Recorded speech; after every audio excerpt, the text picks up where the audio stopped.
Hello students, अब मैं आपको अपना नेक्स्ट टॉपिक समझाने जा रही हूँ ऑडिटिंग का ही। पहले मैंने फर्स्ट वीडियो में आपको डिटेक्शन ऑफ एरर्स के बारे में बताए और उसके टाइप्स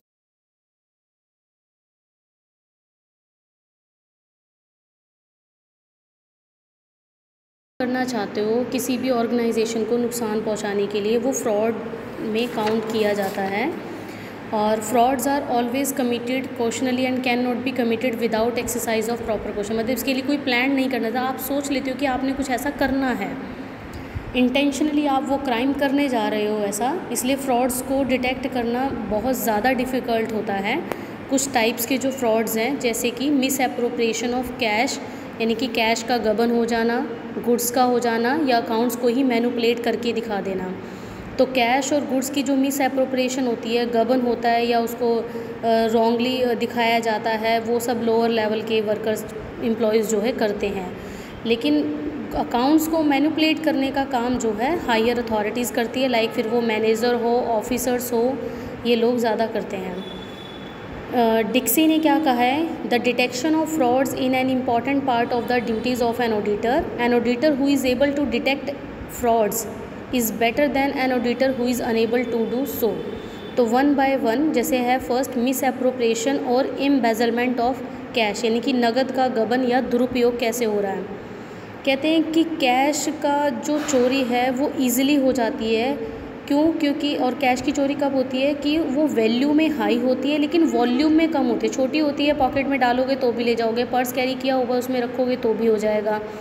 अब जैसे यहाँ पर हम बात कर रहे हैं, जैसे इन्होंने बता दिया, the person committing the fraud is most interested in the embezzlement of cash. It is very easy to smuggle cash out of the business and it can not be detected even by watching at the gate. मतलब gate पर बैठा वो भी अगर कोई देख रहा है तो वो भी नहीं बता सकता कि इसकी पॉकेट में कैश जो है वो काउंटर का है, वो उसका अपना नहीं है, तो इसकी चोरी जो है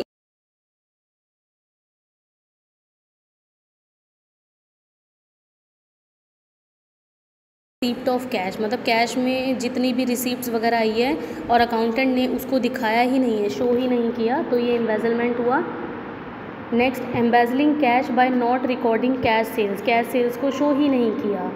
थर्ड, हमने ये सेल कर दी कोई गुड्स, लेकिन वो हमने कह दिया सेल ऑन अप्रूवल बेसिस पर है, अभी वो अप्रूवल पर गई हुई है, हुई नहीं, तो ये भी हमारी तरह का एक कैश का गबन हुआ। फिर फोर्थ पॉइंट आता है, makes fictitious entries in the customer account relating to the discount, कि हमारा अगर सेल्समैन के साथ कोई डिस्काउंट है, रिटर्न्स है, तो उसको हम शो नहीं कर रहे हैं, और उससे मतलब कस्टमर से हमने तो अपनी डिस्काउंट देने के साथ या विदाउट डिस्काउंट वो हमने दे दी और सारा पैसा हमारे पास आ गया, लेकिन हमने कस्टमर को डिस्काउंट दिया ही नहीं है। नेक्स्ट जो इसका फिफ्थ पॉइंट है वो आपका मोस्ट इम्पॉर्टेंट है शॉर्ट नोट के लिए, जगलिंग रिसीप्ट्स क्या होती है। जगलिंग रिसीप्ट्स को आप टीमिंग और लीडिंग सिस्टम भी कहते हैं। ये जो जगलिंग रिसीप्ट्स है ये क्या होती है कि इधर का पैसा उधर शो करना। जैसे कि सपोज़ करो मोहन से मुझे 500 रुपये लेने थे, वो मोहन से 500 रुपये मैंने लेके अपना खुद का खर्चा कर लिया, और जो सोहन से लेने थे वो उसको फिर मोहन के अकाउंट में दिखा दिया, और जो रमेश से लेने थे उसको सोहन के अकाउंट में दिखा दिया। इस तरह से जो गड़बड़ की जाती है ना, एक पैसा इधर से उधर, उधर से उधर शो करना, तो इसको हम टीमिंग और लीडिंग सिस्टम कहते हैं। फिर नेक्स्ट पॉइंट आता है stealing cheque and other negotiable instrument, कि चेक की चोरी हो जाना, या कोई ऑर्गेनाइजेशन इनकम अर्न कर रही है लेकिन उसको शो ना करके दिखाना, एंट्रीज गलत डोनेशन कहीं पर दी है उसकी रिसीप्ट नहीं लेना, उसको शो नहीं करना, not recording the receipt from sale of old and non usable, मतलब जो कि हमारे यूज़ की नहीं थी वो हमने बेच दी, लेकिन फिर भी उसका पैसा जो हमारे पास रिसीप्ट हुआ है उसकी रिसीप्ट ही नहीं,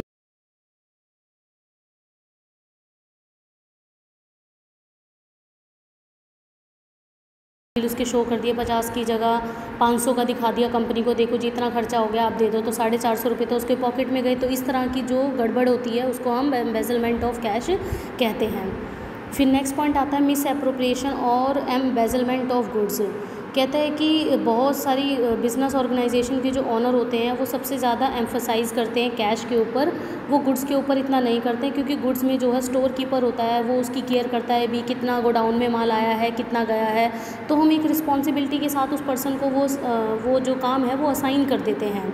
तो यहाँ पर उन गुड्स की सबसे ज़्यादा चोरी होती है जो सबसे छोटी होती है और बहुत ज़्यादा एक्सपेंसिव होती है। लाइक गोल्ड ले लो, गोल्ड की रिंग अगर हम ले रहे हैं, रिंग हमने बनवाई या कुछ भी नेकलेस हमने बनवाया, अब वो देखने में तो बहुत छोटी सी है लेकिन उसका प्राइस तो बहुत हाई है, बहुत एक्सपेंसिव है। तो इस तरह की चोरी ईजिली जो है एक कोई भी एम्प्लॉइज़ कर जाता है।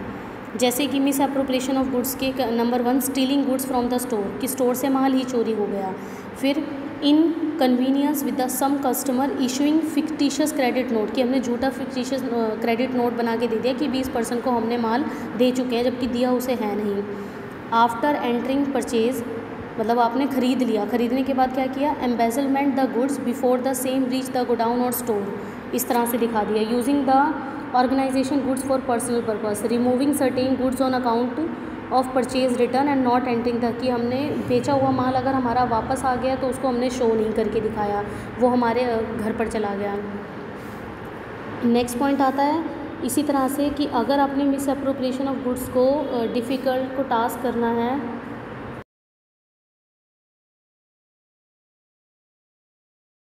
को बहुत स्मार्टली वो काम करना पड़ेगा।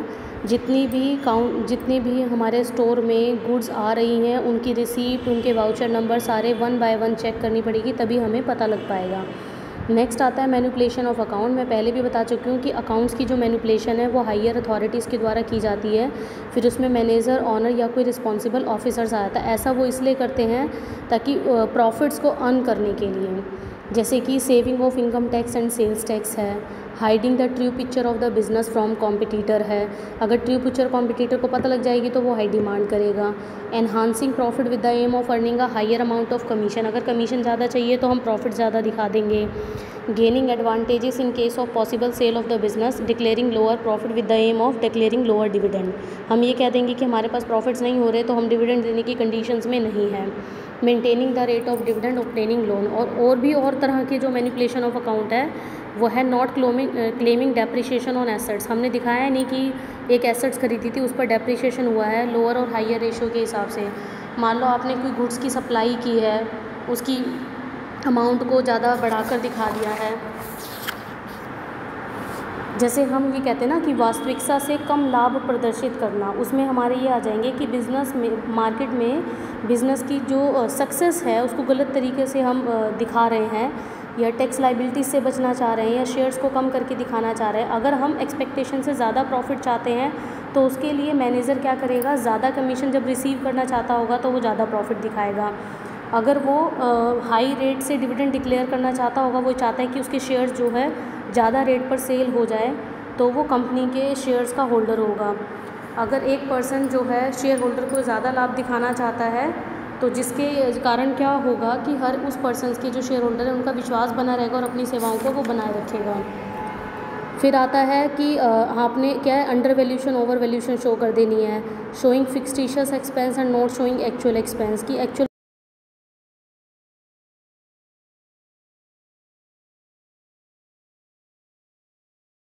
रिजर्व को क्रिएट करना। विंडो ड्रेसिंग, हाँ ये पॉइंट ज़्यादा इंपॉर्टेंट है कि विंडो ड्रेसिंग क्या होती है। कहते हैं कि विंडो ड्रेसिंग क्या है कि जब किसी संस्था की वित्तीय स्थिति को इस प्रकार से प्रस्तुत किया जाए कि वास्तव में जो होना चाहिए वह उससे अच्छी स्थिति प्रदर्शित करे, तो उसे हम विंडो ड्रेसिंग कहते हैं। मतलब एक्चुअल से ज़्यादा आप उसको डिफ़ाइन करके दिखा रहे हो तो आप यानी कि विंडो ड्रेसिंग कर रहे हो। तो इस तरह की जो विंडो ड्रेसिंग है उसको हम एम्बेजलमेंट यानी कि गबन नहीं कहते। ये एक तरह का रॉन्ग प्रेजेंटेशंस होता है, मतलब किसी भी कॉम्पिटिटर्स को एक अच्छी पोजीशन दिखाने के लिए कि देखो मेरी कंपनी बहुत अच्छा जो है गुडविल शो कर रही है। विंडो ड्रेसिंग भी काफ़ी तरीके से की जाती है, जैसे कि किसी वर्ष के क्रय को अगले वर्ष के खाते में दिखाना, पिछले वर्ष की कोई इनकम है उसे इस साल दिखा दिया, इस साल के एक्सपेंसेस को अगले साल में ट्रांसफ़र कर दिया, शॉर्ट टर्म लाइबिलिटीज़ को लॉन्ग टर्म में दिखा दिया, और आपके आयगत व्यय को पूंजीगत व्यय मान लिया, मतलब सीक्रेट रिजर्व को इस तरह से। मतलब बहुत सारे ऐसे विंडो ड्रेसिंग है जो हमारे लिए मिस अप्रोप्रिएशन नहीं है, लेकिन विंडो ड्रेसिंग करके हम दिखा रहे हैं ताकि हमारी कंपनी की एक अच्छी पोजीशन शो हो जाए। नेक्स्ट आपका पॉइंट आता है prevention of frauds and error. कहते हैं कि फ्रॉड्स और एरर तो आपने पढ़ ली, लेकिन उसको कैसे प्रिवेंट किया जाएगा, कैसे बचा जाएगा उससे। अगर एक ऑडिटर डीपली एनालाइज कर रहा है कि यहाँ पर एरर और फ्रॉड्स हो सकते हैं, हर एक बुक्स ऑफ अकाउंट को चेक कर रहा है, और जितनी भी उन्होंने लिस्ट वाउचर्स रिसीव दी है उसको स्टोर में जाकर चेक कर रहा है कि वाकई में वो माल आया था या नहीं आया था। तो इस तरह से अगर वो प्रिवेंट करेगा तो हम क्लेवरली, मतलब फ्रॉड्स तो ये कि इंटेंशनली किया जा रहा है तो उसको ढूंढना थोड़ा सा मुश्किल होता है, लेकिन एरर्स को फाइंड आउट करना ईजी होता है। अदर ऑब्जेक्ट्स की बात करें तो मोरल प्रेशर और एम्प्लॉयज़, ये बहुत अच्छा पॉइंट है कि यहाँ पर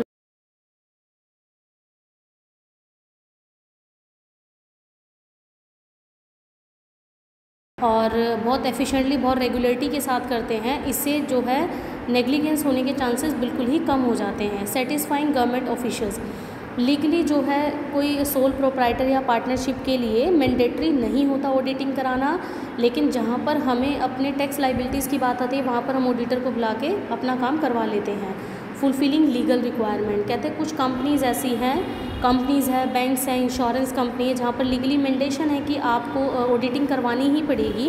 तो वहाँ पर ये फ़ायदा होता है कि वो रेलिवेंट फैक्ट लीगली इनेक्टमेंट हो जाती है, लीगली सारे डॉक्यूमेंट को वेरीफाई की जाता है ताकि उनकी ट्रूथफुलनेस, कंप्लीटनेस को चेक किया जा सके। अब आपको ये ज़रूर पता होना चाहिए कि डिफरेंस बिटवीन एरर्स क्या होती है और फ्रॉड्स क्या होती है। 4 मार्क्स में आपके पास एग्ज़ाम में आ सकता है। जैसे पहला पॉइंट है awareness.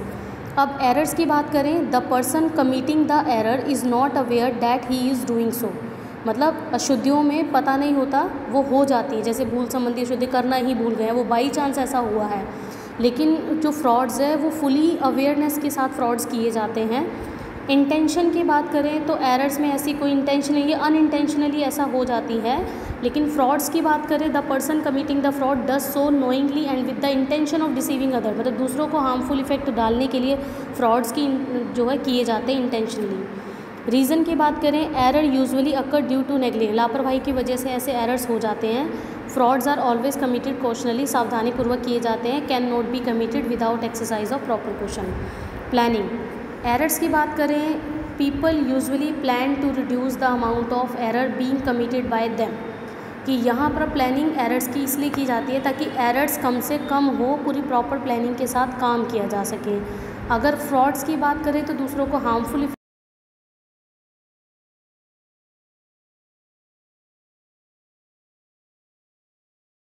Fraud and then puts the same into action. Results की बात करें, the result of error is not certain and may be beneficial और harmful for the organisation. The result of fraud is certain and it is beneficial for one party and harmful for the other party. मतलब frauds में तो आपको पता है कि एक party को इससे फ़ायदा होगा और दूसरे को नुकसान होगा, लेकिन एरर्स में नहीं हो सकता कि फ़ायदे और नुकसान की बात इसके अंदर नहीं आती है। एरर्स में क्राइम की बात करें, human being commit mistakes and hence committing error is not a crime, क्योंकि बाय चांस ये हो जाता है, उसकी से गलती हो जाती है कि वो लिखना भूल गए या 500 की जगह 50 लिख दिया इस तरह से। लेकिन फ्रॉड जो है, fraud is committed intentionally and hence it is a crime which can not be forgiven, मतलब इसको माफ़ी नहीं दी जा सकती क्योंकि प्रॉपर प्लानिंग के साथ जो है फ्रॉड्स किए जाते हैं। डिटेक्शन की बात करें तो as comparison to the fraud, error को डिटेक्ट करना इजी है, लेकिन फ्रॉड्स को डिटेक्ट करना बहुत डिफ़िकल्ट टास्क है, क्योंकि बिकॉज ये प्रॉपर प्लानिंग के साथ कर देते हैं। स्टूडेंट्स, आज मैंने आपको ऑब्जेक्टिव्स ऑफ ऑडिटिंग करवा दिए हैं, जिसमें हमने मेन ऑब्जेक्ट पढ़ा था, सब्सिडरी ऑब्जेक्टिव पढ़े थे, अदर ऑब्जेक्टिव, और साथ के साथ मैंने आपको उसका डिफरेंस समझा दिया है। इसमें अगर आपको कुछ भी प्रॉब्लम होती है तो आप मुझसे पूछ सकते हो। Thank you.